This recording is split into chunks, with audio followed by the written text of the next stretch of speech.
ನಿನ್ನ ಆಶೆಯಂತೆ ನಾನು B.Com ಪರೀಕ್ಷೆಯಲ್ಲಿ ಪಾಸ್ ಆಗಿದ್ದೇನೆ.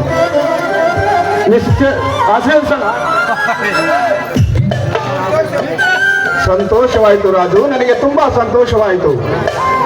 ಮಂಜುಳಾ, ಮಂಜುಳಾ, ಬೇಗ ಬಾರೆ, ಸಿಟಿಯಿಂದ ರಾಜು ಬಂದಿದ್ದಾನೆ.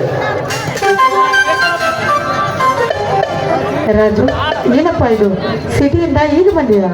ಹೌದತ್ತಿಗೆ, ಇಂದು ನನ್ನ B.Com ಪರೀಕ್ಷೆಯಲ್ಲಿ ಪಾಸ್ ಆಯಿತು. ಆಶೀರ್ವದಿಸ ರಾಜು, ಎದ್ದೇಳಪ್ಪ. ಆ ತಾಯಿ ಯಾವಾಗ್ಲೂ ನೀನನ್ನು ಚೆನ್ನಾಗಿರ್ಲಿ ಅಂತ ಬೇಡಿಕೊಳ್ತೇನೆ ಮೈದನ.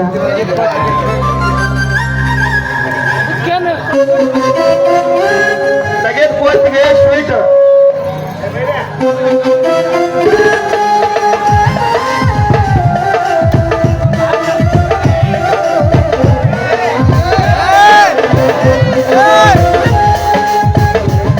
ಅಣ್ಣ ತಮ್ಮನ ಕೂವು ಕೇಳಿದರೆ ಸಾಕು, ಓಡಿ ಬಂದು ಅಪ್ಪಿಕೊಳ್ಳುವ ನನ್ನ ಅಣ್ಣ ಅರ್ಜುನ ಇಲ್ಲವೇ ಮನೆಯಲ್ಲಿ.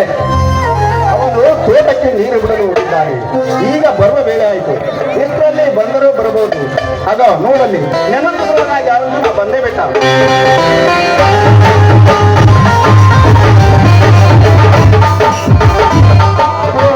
ರಾಜು, ಅಮ್ಮ ಊರಿನಿಂದ ಯಾವಾಗ ಬಂದೆವು? ಒಂದು ಕೆಲವೇ ಸಮಯ ತನ್ನ. ತೆಗೆದುಕೋ ಸ್ವೀಟ್.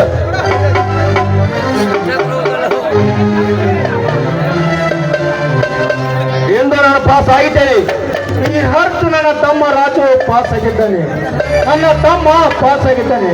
ಹತ್ತಿಗೆ ಮೊದಲು ಆ ದುರ್ಗಾದೇವಿ ಗುಡಿಗೆ ಹೋಗಿ ತುಪ್ಪದ ದೀಪ ಹಚ್ಚಿ ಗಂಧದ ಕಡ್ಡಿ ಬೆಳಗಿರಿ. ಹಾ ತಮ್ಮ ರಾಜು, ನೀನು ಕೂಡ ದುರ್ಗಾದೇವಿಯ ಗುಡಿಗೆ ಹೋಗಿ ನಮಸ್ಕರಿಸಿ ಬರಪ್ಪ. ಅಣ್ಣ ದೇವರಂತ ಅಣ್ಣ ಹತ್ತಿಗೆ ಇಲ್ಲಿರುವಾಗ ಮೊದಲು ಅವರಿಗೆ ನಮಸ್ಕಾರ ಮಾಡಿ, ಆ ನಂತರ ಗುಡಿಗೆ ಹೋಗಿ ಗಂಧದ ಕಡ್ಡಿ ಬೆಳಗಿ ಬಂದರಾಯ್ತಣ್ಣ. ದೇವರಿಗೆ ಹಾಗೆಲ್ಲ ಅಗ್ರವಾಗಿ ಮಾತನಾಡಬಾರದು.